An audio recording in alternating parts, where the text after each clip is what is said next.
All right. So it's kind of funny what just happened. I've had it happen before. My phone actually overheats. And but I get out one of my arm sleeves. That's a frozen sleeve, and it cools it right off. Perfect. So we were just getting started. We were just getting to the point. Oh, I know. So here we go. So I think that it would help with communication because what you call the king's move, again, is what some people refer to as an open top roll. Right.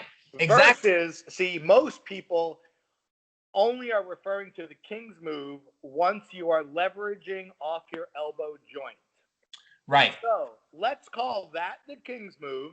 When you're leveraging off your elbow joint, that's the king's move versus an open top roll, which is, like you said, everything to the pronation. Okay, but that is so hard. Oh, you're blanking out again, buddy. You still there? Robert Baxter tried to call me. Oh. Are you there? Yeah, I still got you. Yeah, there we go. So that's part of the difference. The line is so murky, though, because it is. It's not like you are not using your joint and then you're using your joint.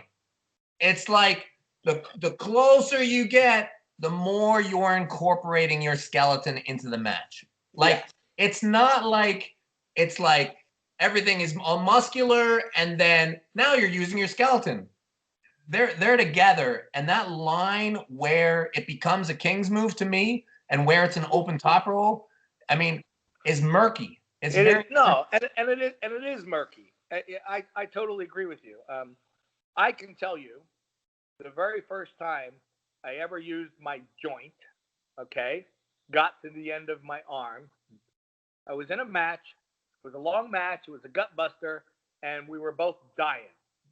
We were actually in a hook at the time, and we were stretched out, and I leaned back, and I was completely relaxed, and so was he, because we were both just dead.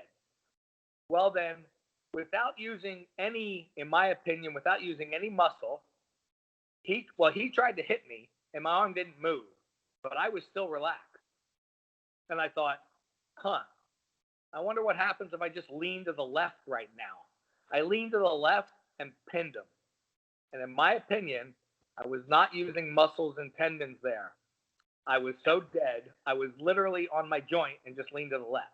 Yeah. Now, a lot of people will say, that's bullshit. It shouldn't be like that. And okay, that's fine. You can say it. Was your shoulder under the table? No. It was within the rules. Yeah. Okay. I can describe a similar thing where I've been in a flop wrist press and I have the same thing. I'm gassed out. I got nothing. I'm in a break arm position, and I lean to the left and I win. Exactly. Yep. So the problem, I think that, again, back to the discrepancy, you just like to see the rule be different. You would like it more closer to freedom arm wrestling, open arm wrestling. Shoulder can go across the center line. Shoulder can go underneath the table. Hold on. Freedom arm wrestling, your shoulder cannot go beneath. It's the same rule in freedom. You can't dip your shoulder below because that always will result in an elbow foul. Well, I understand that. Right. I'm just saying that you wouldn't mind, like in the WAF, under the current rules, you would like to see shoulder below the table rule just gone away. No, I'm fine with it because the problem is, look, I don't have a problem if in WAF they keep people safe. No. I'm saying in WAL. Let's move it to WAL. Well, in WAL, there are massive look at. That's why people have to understand with me, this is not me supporting any certain set of rules. The WAL is a mess when it comes to the position of the elbow. I would be in favor of you being allowed to dip your shoulder below if you could come forward. So if you have your shoulder come below the table, then you have to allow the shoulder to come across the center line. I agree. You must. And you, but the base problem that the WL is having right now is that they've added 2 inches to the back and not to the front. So let me ask you this. You allow the shoulder to go, and here's where the division happens. You allow the shoulder to go below the table, and you allow the shoulder to cross the center line. Yeah. And you end up in that match that both guys end up in their respective positions. Now, here's the thing. I actually, people think that I am good with people breaking their arms. So am I. I'm fine with that. I am gonna tell you that I am actually, like, people think I support the under the table rule. I do support it if both people are allowed to do it, that's fine. Okay. Right. Yeah. But the problem is there's a lot of rules that need overhauling. And as soon as you start to okay. You're moving into other conversations. Sticking with the King's move conversation, the open top roll conversation. And I'm fine to keep it in the box that right now it is a foul when that humerus drops below parallel with the floor. So that's great. That's not a problem.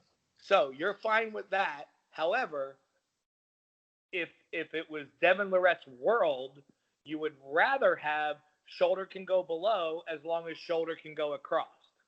No, I would, and that's the thing. If you you have to look at all of the rules together. I would create freedom arm wrestling.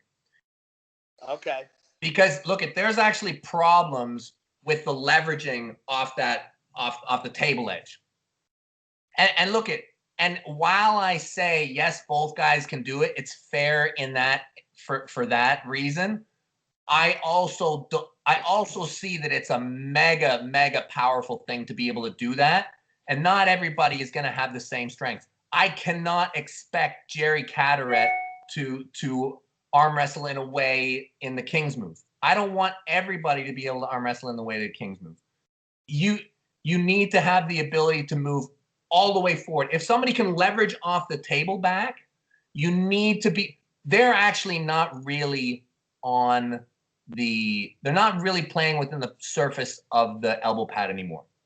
Well, and that's and now you are starting to argue why it's an ugly move. No. But you have to understand, I'm not arguing in favor of people fouling. For me, the King's move it starts right from the top, right when you get a grip. You are King's moving. I did a King's move right here. If you watch my match, I've been King's moving for the past. Well, again, so it would be better for people if you started calling it the open. What you're discussing now, the open top roll.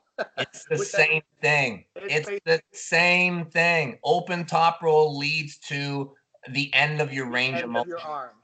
And the same way where a flop wrist press, I don't know, you want to call that the kamikaze move or something. Right. If you get to the very end, a better flop is you're inside your body, everything's good, you're behind it. Well, it gets real nasty when you start to get out here. Exactly. No, it's the same move. I don't disagree. It's the same philosophy. It's the same. Well, they're different moves. But you both end up on your joint. It's the same pressure. Well, no, it's a different pressure. When you're in a flop here, you're pushing the same way. You've got your bones involved. Those two. Yeah, but that position, that traditional break arm position versus the King's move, that's two different pressures. Absolutely, two different pressures.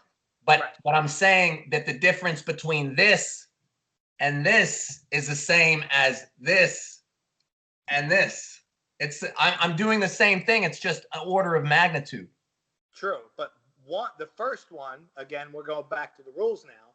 The first one you can do within the rules, and they're calling that when you start to get out here, they call that rule and don't let the arm break. And both me and you agree that in the pro world, they should just let it break. And they do in a lot of the pro. Like, I mean, have you ever seen Bill Sinks or No. right? Yeah, they just let it go. Right. Yeah. But with the King's move, I mean, I agree with you that this is ugly, but for some reason, I didn't say it was ugly. Well, no, I'm saying it's ugly. I'm saying it's ugly, but arm wrestlers accept it. Where what's funny is arm wrestlers accept a traditional break arm position. They just want it to be called so someone doesn't break their arm. But when someone goes into a traditional break arm position, no one says they're cheating. Right. They just say, "Oh, stop the match. He's going to break his arm." Right. But when they go into a traditional King's move position, they say that they're cheating. But here's again, back to the same thing.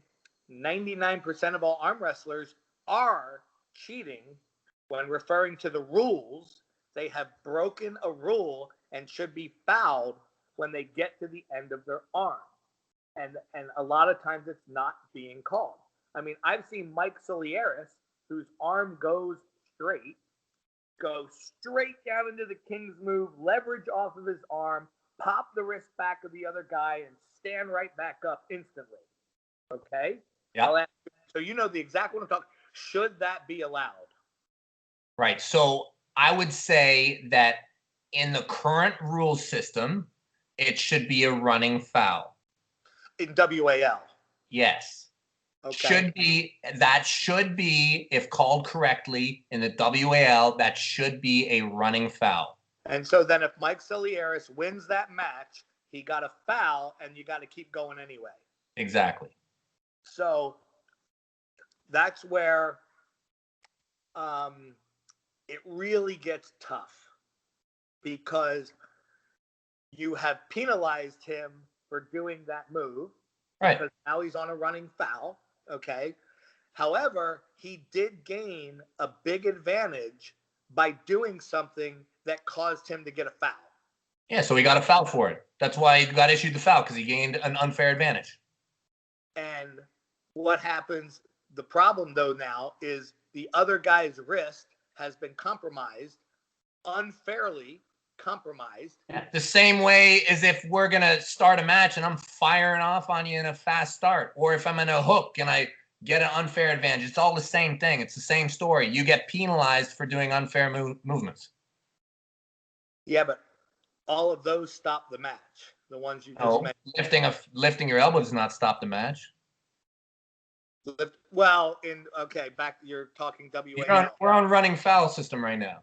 Okay, so, well, and that's why part of the people have a problem with a running foul. I don't. I'd have to think about that a little more. You should have done your homework, Bob. You should have known that I've already thought about it. Well, here it is. So here's the question. Is it acceptable for someone to intentionally foul, knowing I'm going to make you weaker, so then I can now beat you now that I've made you weaker? And so this is another interesting part of the discussion where people have tried to create levels of fouls, right? People have the standard running foul. Right. And then, like, what did Neil came up with it in Arm Wars with this exact same thing. I think he called it a flagrant or a blatant, or I don't know what it was. Yeah. And this was more serious. And this is exactly what you described. Like, for example, when I was arm wrestling Matt Mask in LA, and I was in kind of a standard King's move, and I knew the only way that I was gonna pop his wrist back was by going about this far off the back of the elbow, right? Right. So I did it. Yeah. I did. And I ended up turning the match around. And it was a foul. But in some rule systems, that would be considered a loss. Okay? Because it was clearly an intentional right. So, but and that's a completely different thing. And that comes down to personal choice and what you want the rules to be. Right. I would say in that exact scenario, if I have to look, I know I cannot beat you, but I know that if I kings move you right from the jump and weaken your wrist just a little bit and get the foul, then I will pin you because I got your wrist. We're going to go again, but now you're tired. So now I can beat you. It sounds like you're starting to think about the match and how to win it. And that's dangerous. And that's technique. Right. And I don't necessarily have a problem with that in a running foul professional system. But remember, everything that Ingen discusses is Scholastic Arm Wrestling WAF. It doesn't matter. Even in Scholastic, we can take the conversation back to WAF, Scholastic Arm Wrestling. It's the same. We are dealing with the same subject. And the subject is actually got to do in my opinion, Engen's massive issue is that arm wrestlers are allowed to leverage a break arm position. Well, yes, no, I don't disagree with that. That's my opinion, and I haven't been able to get to that with Engen because Engen won't talk to me. Well, you guys have a language barrier. You guys are having a communication problem from a language barrier. However, but I do not agree with the intentional foul to weaken the person so then I can beat them later. I actually disagree with that, and I'm going to give you an example. Yeah. We can get into that. I kind of agree with you too, but it's a totally different subject. Okay. What if you are kings moving within the rules? If you are kings moving within the rules of the WAF, then I would say that's fine. Right. But I know that these are the words that are coming out of your mouth, and these are the words that are coming out of, for example, Engen's mouth. But I know that Engen's got a problem with it. I know that Engen has a problem with the move, and so do a lot of people. And it has to do with change. I think, his real problem is, I have no doubt he would have a problem with, like we talked about Crazy George. Crazy George enter his class and wins the WAF within the rules. England's still going to have a problem because Crazy George doesn't go straight. Exactly. And you're right. So his problem is not the move. His problem is he thinks people are winning world titles that shouldn't be winning world titles. Right. Yes. And but then here's the question for you. Is he right? Are people winning world titles that should not be winning world titles? So that's the real question. Right. And here's the answer to that question. No.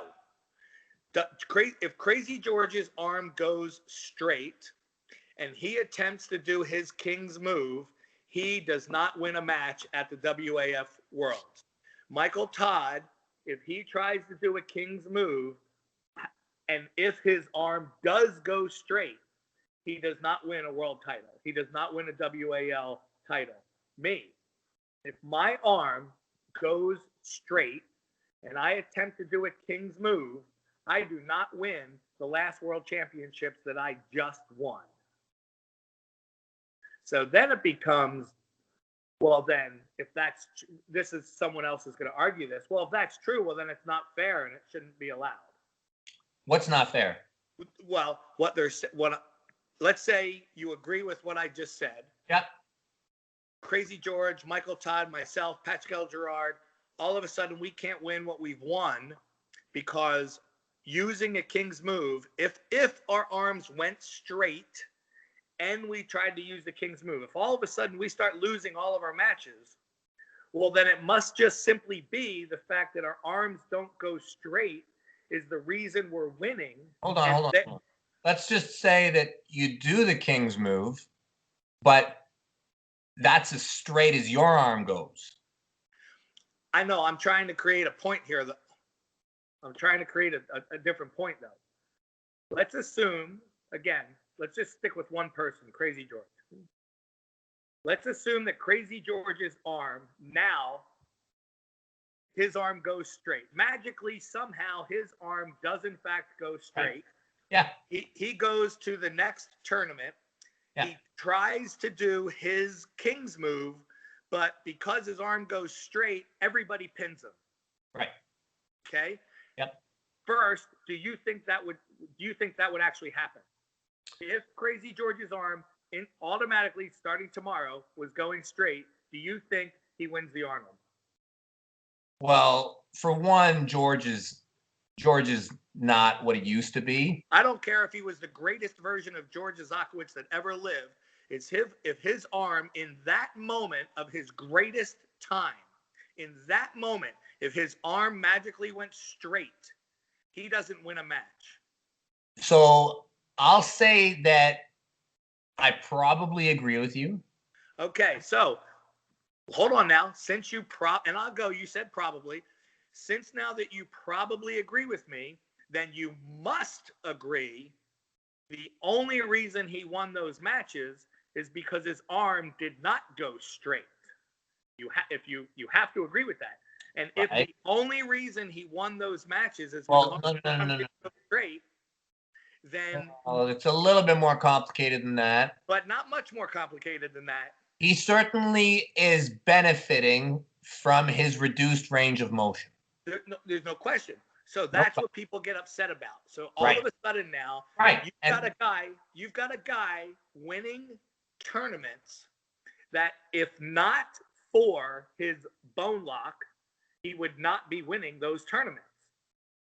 That's what everyone is upset about. That's what I think too. Yes. So then does it not bother you that there are people winning tournaments that would not normally win a tournament if not for the fact their arm didn't go straight? No, it doesn't bother me because I get bothered. Like, you can be bothered about anything you choose to get bothered by. Right. I mean, I'm extremely bothered by Oleg. Yeah. Yeah. That's a big problem. Yeah. A lot more of a problem than a guy who's got a wonky elbow. That's true. I'm bothered by the guy who comes into the tournament 350 pounds jacked. That's more of a problem than the guy with the wonky elbow. Right. Yeah. I'm upset by people who have any number of gifts or any number of weaponry that they can bring to the match. Right. Yep. No, and I understand that. And I don't have a problem with the King's move either. I've got no problem with the King's move. To me, it's a chess match is all it is. Right. That's when true technique comes into the sport. Right. And however, I just, when people start to say, Crazy George had the greatest endurance in the history of the world. No, he didn't. He was able to rest on his arm. Good arm wrestler. Long periods of time. Great arm wrestler. It's great arm wrestling, but it's not based off of great endurance, muscular endurance. Well, I think that there's a lot of endurance in his style, actually. Okay, but it's not. It's inhuman for someone to be able to pull a 7-minute match against a world-class arm wrestler, and then step up 2 minutes later and pull another world-class arm wrestler and do another 7-minute match. That's not humanly possible without certain bone locks. I agree that a lot of the athletes who pull George are pulling him incorrectly and allowing George to stay relatively fresh. Yeah, they're all pulling him incorrectly. I completely agree. Yeah. And they're pulling Michael Todd incorrectly. A lot of them. The only one that tries to pull him correctly is yourself. But here's the thing. I'm not the only one. Look at Dmitry Trubin. You see how he pulled him? Yeah, no, and that was correct. You're right. And you see how Hermes Gasparini pulled him? Yep. I mean, I actually think that John pulled him wrong and still beat him. Right, because John's just strong enough to get enough pressure on his arm to hurt him. It's ridiculous. Yeah. If you can get enough pressure on the guy's arm to hurt him, that's when he's going to pop up because it's too painful. I think Jerry pulls him great. I think Jerry pulls him great, and I think if they had a better strap, if they had a strap that just held them freaking together, Jerry wins every time. I think that both Dennis and Andre Pushkar also pulled him great. Yeah, but they'll never beat him. They did. They both beat him. Who? Both those names, Dennis and Andre. Right, but that and at that same time, he beat both of them as well, and that Right. was several years ago. His arm today. No, I don't think it's too much different. Look he pulled Dennis recently and he pulled Andre recently. It was like 4 or 5 years ago.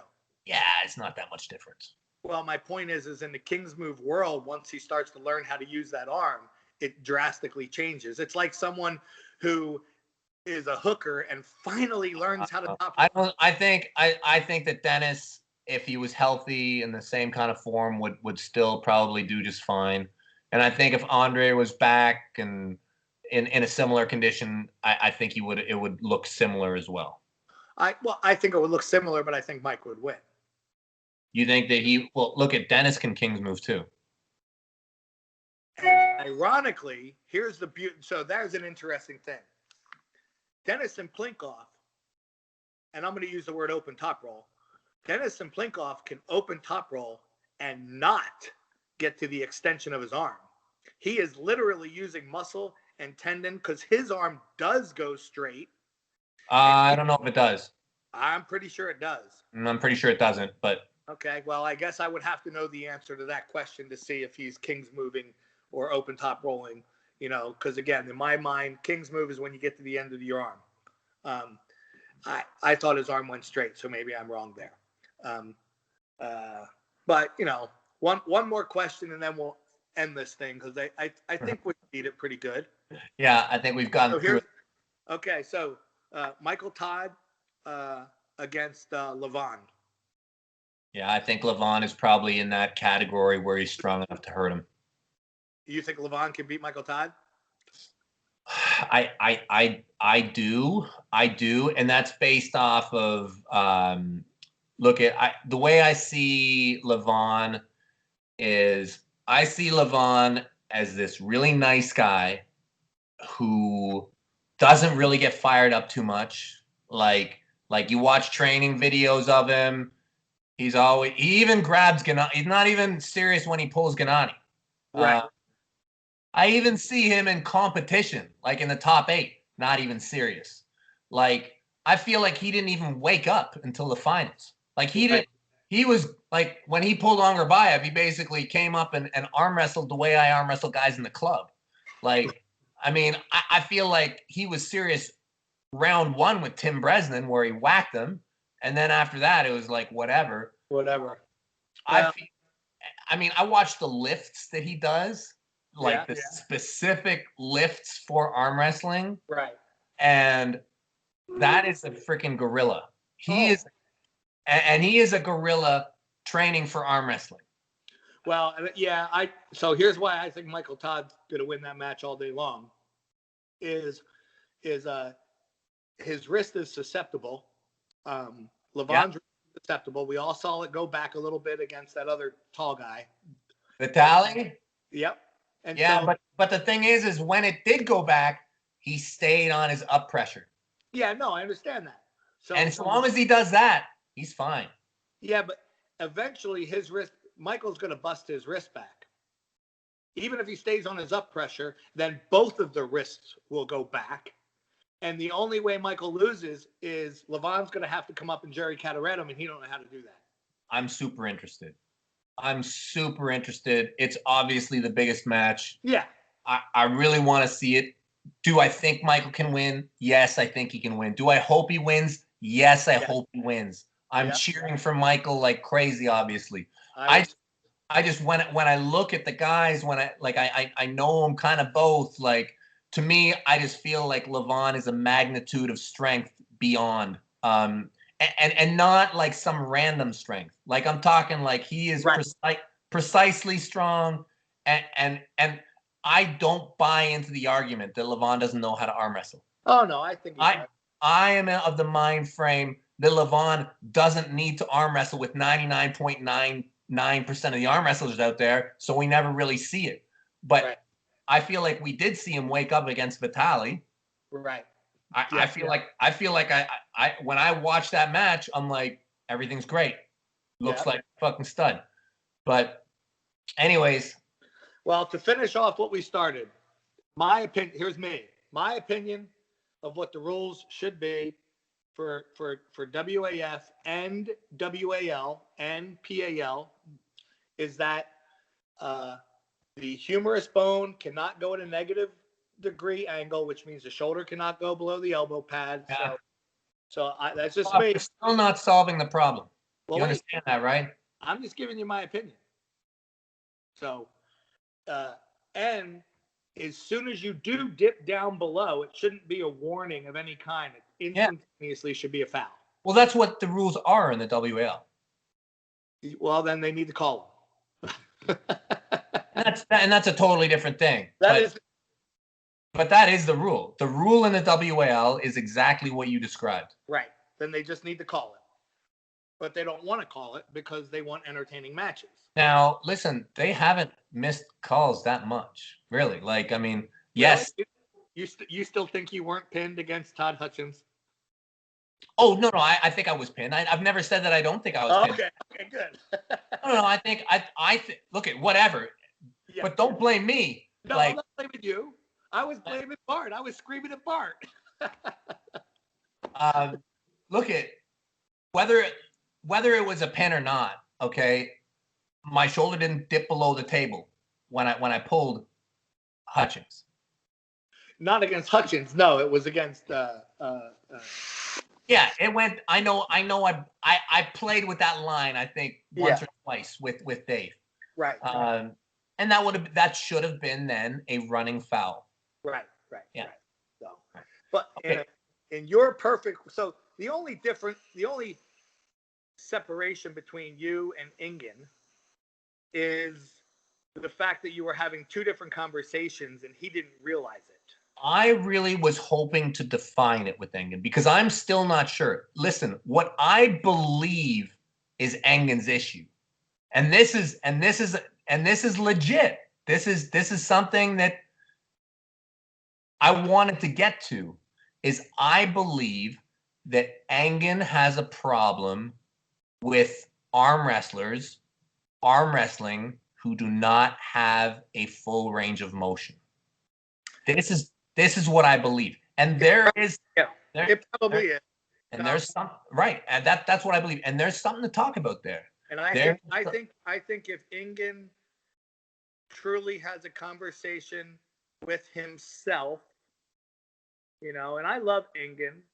Me too. Known each other for a long time, and I think if he has an honest conversation with himself, that is true. He would be upset if Crazy George came into the WAF and won within the rules.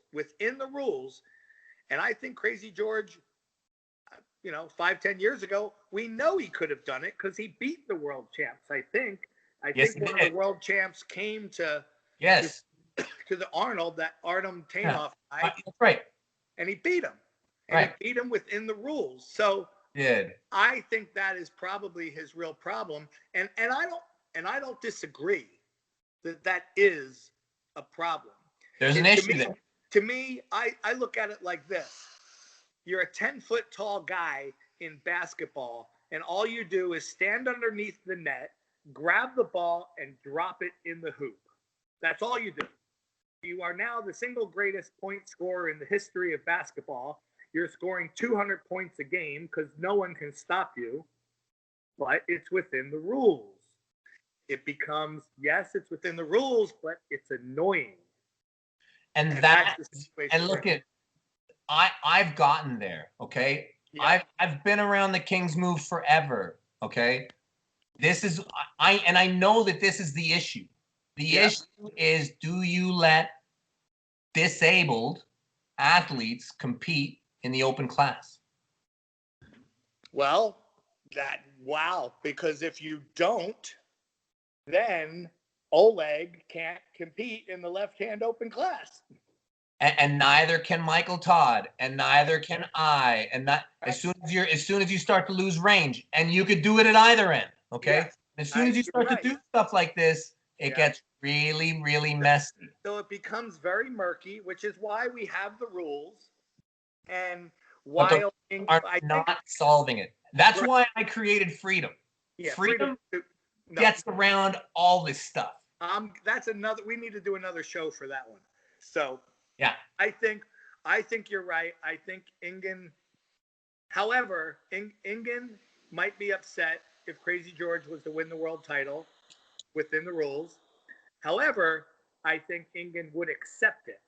He'd be upset about it, but he would still accept it because otherwise you need to get so specific with rules and you got to start measuring people's arms that would get stupid. And he doesn't want to get stupid with the sport. So, anyway, all right, brother, let's end this. It's been too freaking long. Hey, Bob. Yeah. Your boy quit round 1. No, he didn't quit. He pinned you. He pinned you